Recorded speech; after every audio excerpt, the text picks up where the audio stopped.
Presentable Liberty is a game where seemingly nothing happens.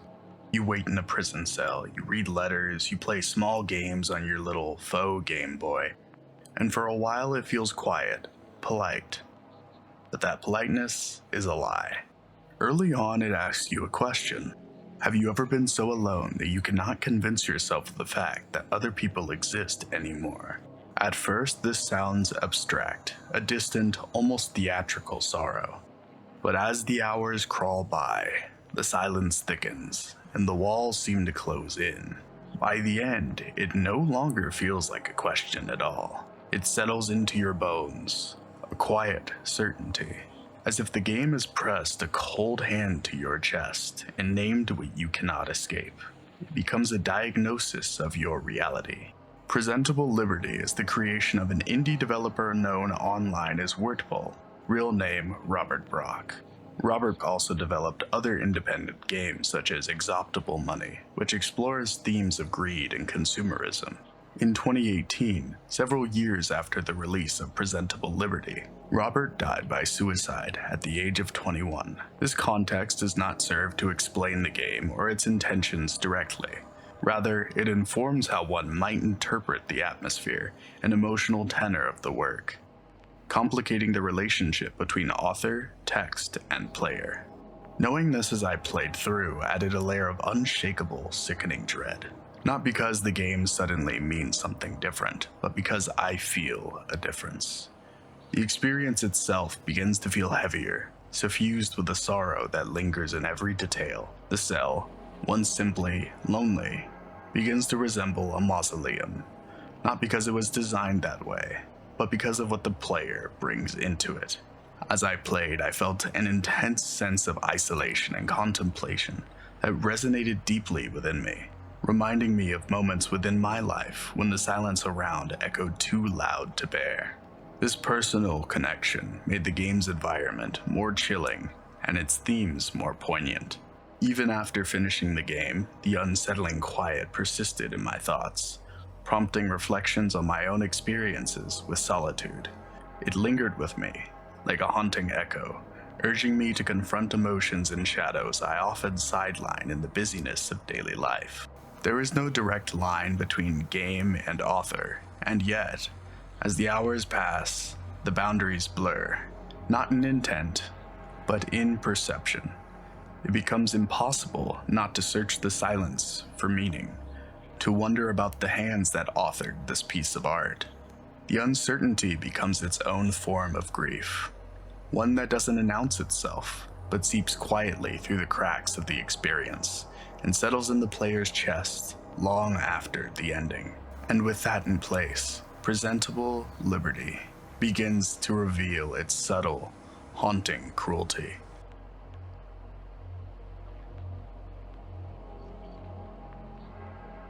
The first thing this game does is take away your agency. The clock sits on the wall, ticking down, second after second.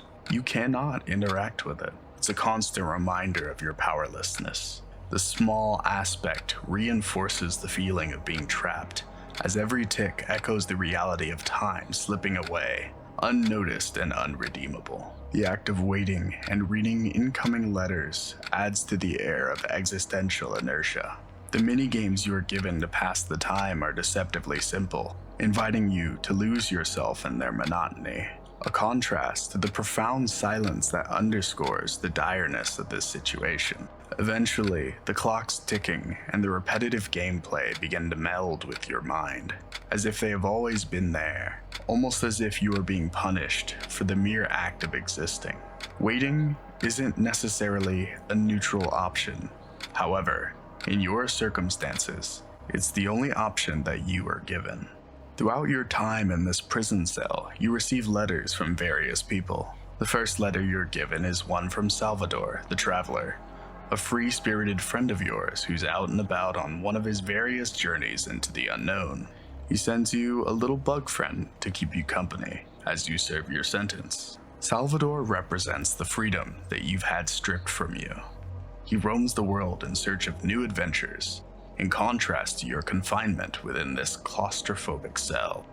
He's allowed to change while the player stays stagnant, He moves freely as we rot away. His freedom is a sign that the outside world still exists, not comforting the player, but isolating us further. At first, the letters do feel like some sort of relief, some kind of proof that there is someone out there thinking about you. However, slowly, they give your waiting a kind of purpose. You're not just existing, you're waiting for something. Another letter, another message. Tension is built from the small act of a letter being slid under your door. Yet, Salvador isn't the only one sending you letters. Good day. We are happy to inform you that you have been selected by me, Dr. Money, to join an exclusive program for inmates all over the country. Recent studies show that 98% of our great nation's population is already infected with the virus. Incidentally, many of the remaining 2% are prison inmates like you. We hope that you continue to be vigilant and remain healthy in order to fight depression and suicidal thoughts. In the dire situation you have found yourself in, you will be assigned your own personal happy buddy. Enjoy. Dr. Money's first letter doesn't sound cruel. In fact, it's almost reassuring. You're part of a small population that's been shielded from this very infectious disease. You're special. You're unique. However, there's something chilling about how your isolation is reduced to a percentage. The corporate way in which the doctor has assigned a happy buddy to keep the depression away. Just the usage of the word assigned invokes a faceless bureaucracy. But other than that, things seem fine. Most of the country is infected, but at least you're okay, right? And you have this little bug and a happy buddy to keep you company. Your buddy begins to write you. They almost seem like a breath of fresh air.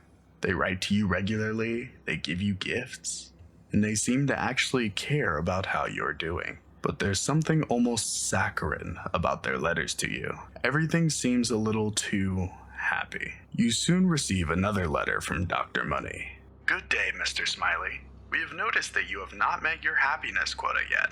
Remember, you will only get to see your daughters again if you manage to lower the suicide rates in the prison. This letter doesn't seem like it's for you. There's been no mention of your name being Mr. Smiley. It's not your job to lower the prison suicide rates either. However, it seems that your happy buddy has that exact job. It's this moment that gives you a glimpse into the true cruelty of this prison. Our happy buddy is just a normal guy. He has a name, a family, like any other person. Yet he's been reduced to our happy buddy, whose entire job is to keep us happy. The idea of care itself has been commodified, and someone has to pay for it. Happiness here is no longer a feeling. It's a metric. If resources are being spent on you, and you're not happy enough, then something has to give. Mr. Smiley is a prisoner, just like you. Both of you are assigned different uses, but the both of you are imprisoned all the same. Your buddy isn't there because he wants to be, or because he cares. Someone up top has decided that keeping you alive was worth the investment, for now. Dear we may have accidentally sent you a letter addressed to a certain Mr. Smiley. We want you to know that this mistake has been rectified and that your happy buddy really does like you and is your best friend purely because you are so friendly.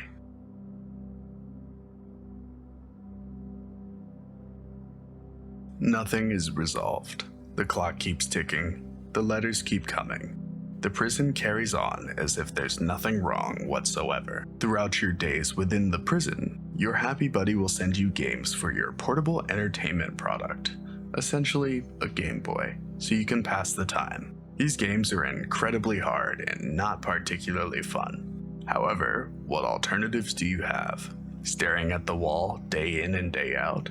Not so fun these games may be, but it's still better than staring at the prison door. A new person starts writing to us, a woman named Charlotte, who owns a pastry shop right next to the prison where we reside. It's through her letters that we learn that we are one of the few people remaining that are uninfected in the entire town. She asks if we can come visit her sometime over a cup of tea. Her loneliness even starts to show here. She's one of the few sources of genuine kindness we experience through the entire game. Mr. Smiley sends us more letters as well. It's more of the same, except this time it's almost as if he's pleading with us. You must remain happy. Please. The first time we start to sense some kind of fear. Dr. Money continues writing us as well. It has come to our attention that your happy buddy has shown signs of not behaving in an excited and happy manner. If you wish to have your happy buddy replaced, please just send us a letter and we will get rid of him. There's no more pretending. Mr. Smiley isn't blind to this either. He knows that happy buddies are being reported to Dr. Money. He pleads with you, asking if you know what happens to them if they fail at their job. The people around you are hurting, and there's nothing you can possibly do to fix it.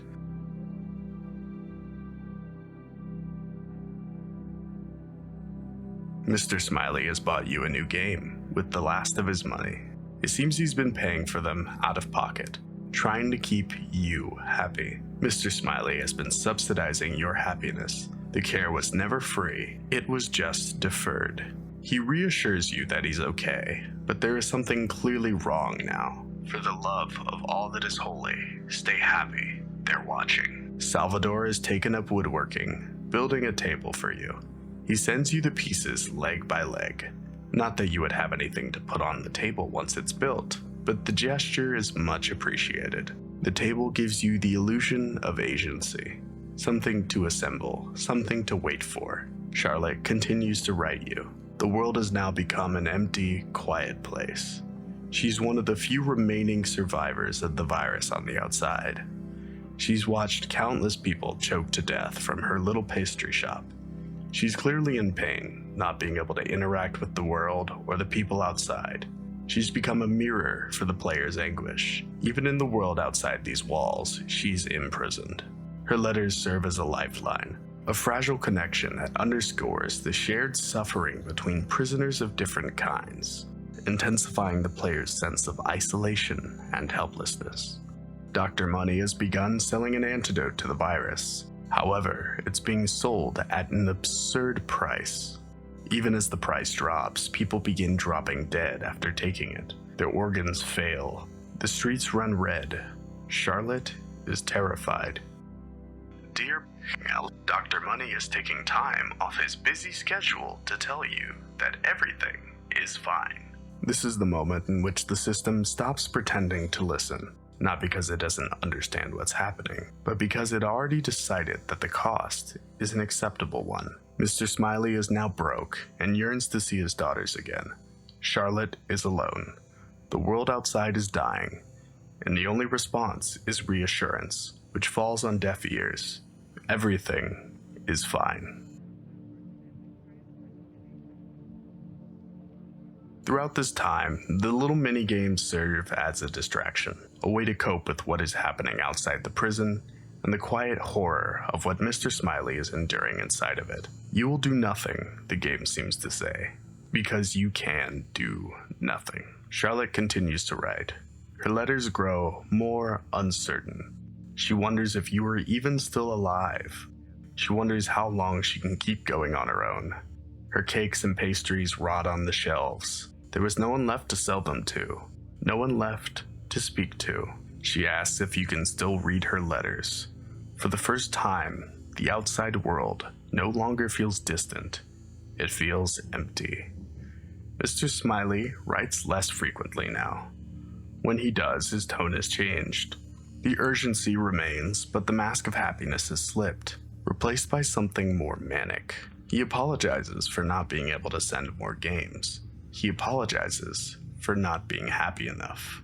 Your happy buddy has sold his food, his house, even one of his lungs, just to keep buying you these trivial games, all to keep you happy. Salvador has finally come back from his trip. Returning to his hometown, he asks, "Where is everyone? Do you know what's going on out here? The virus, the organs, the blood?" Salvador's letters inform us that there is now a huge market for working organs, one that Dr. Money seems well prepared to supply. Mistakes were made. I, Dr. Money, want to personally apologize for any inconveniences that might have arisen from the virus of our creation. Please accept this framed picture of money as consolation. Charlotte continues to write, spiraling deeper and deeper into loneliness.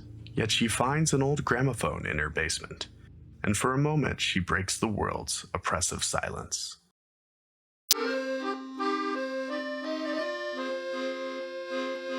One more day, tomorrow evening. If you can't make it, well, I fear this world has no place for me anymore. I'm awaiting your arrival. Until then, here's a cake I made for you. I hope you like it.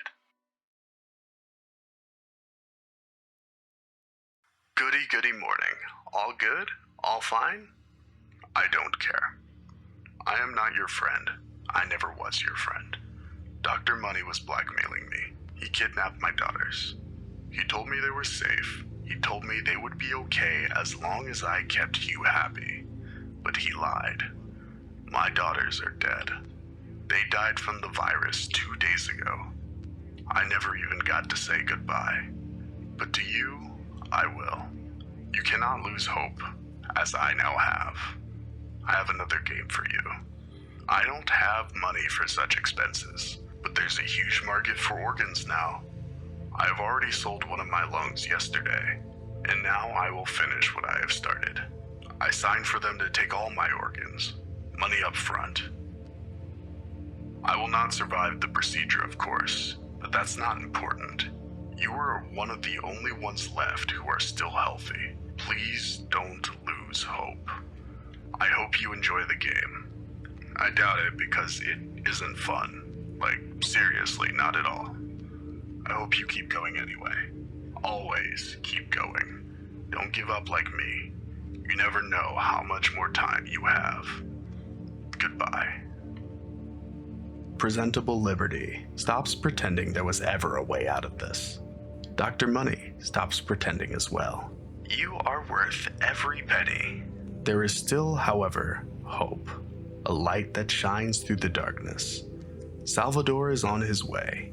He continues sending letters, letting you know that he has every intention of breaking into the prison so that you may escape and see each other once more.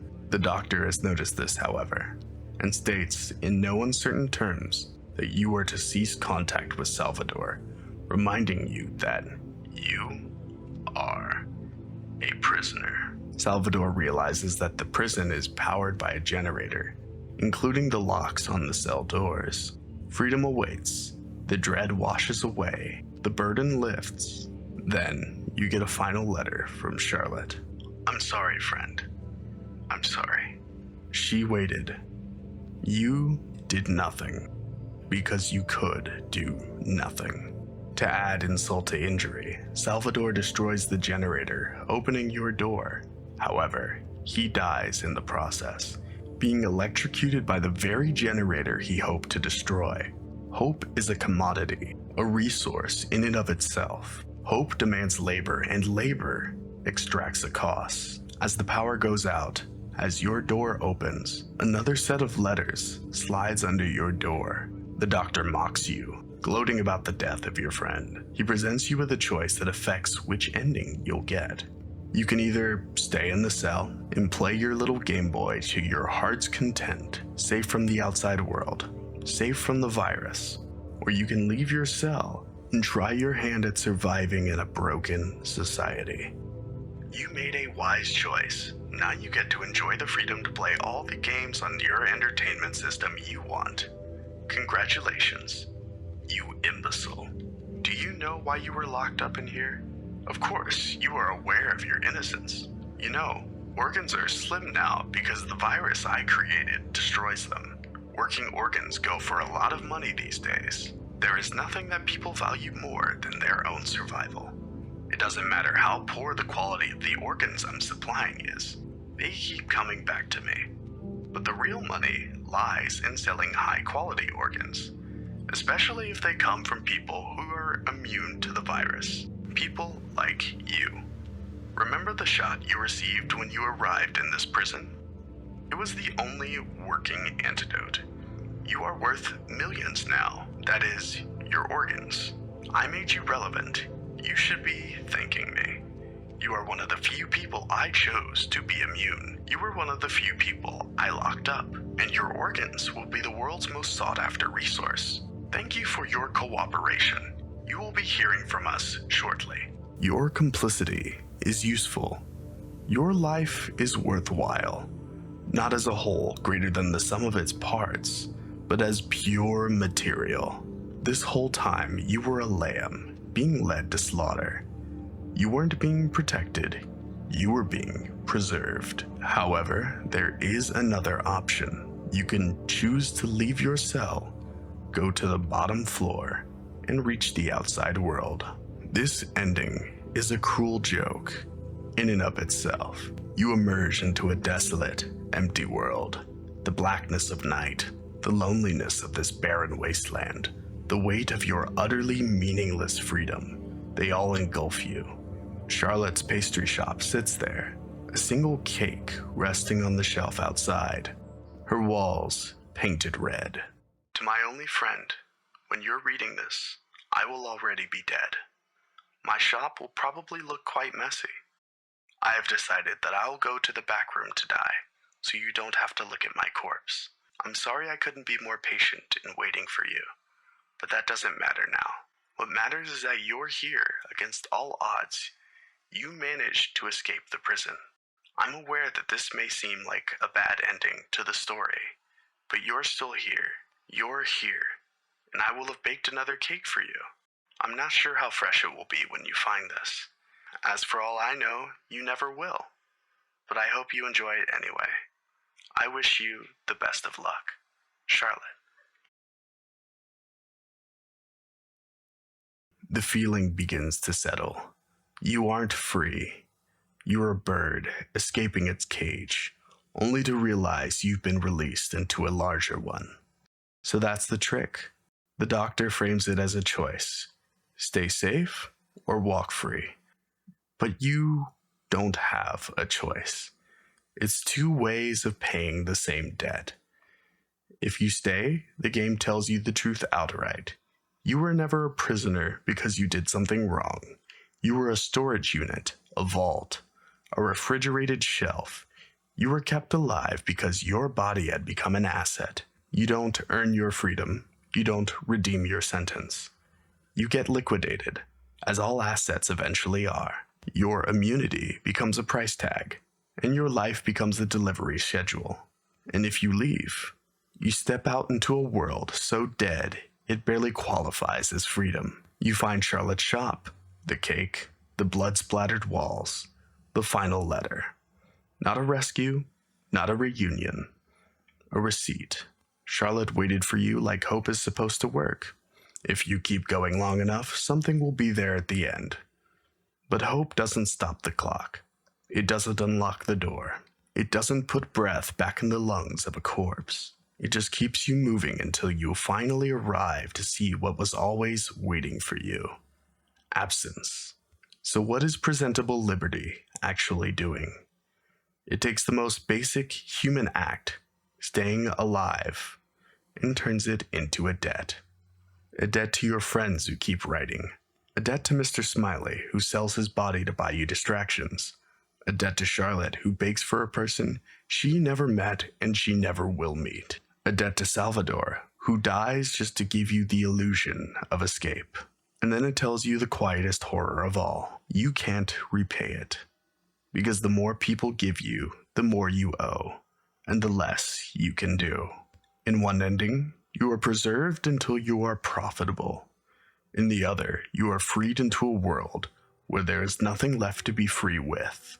And when the game asks you early on, if you've ever been so alone you can't convince yourself other people exist, by the end, it doesn't feel like a question. It feels like the only thing this system ever truly promised you. You will do nothing because you can do nothing.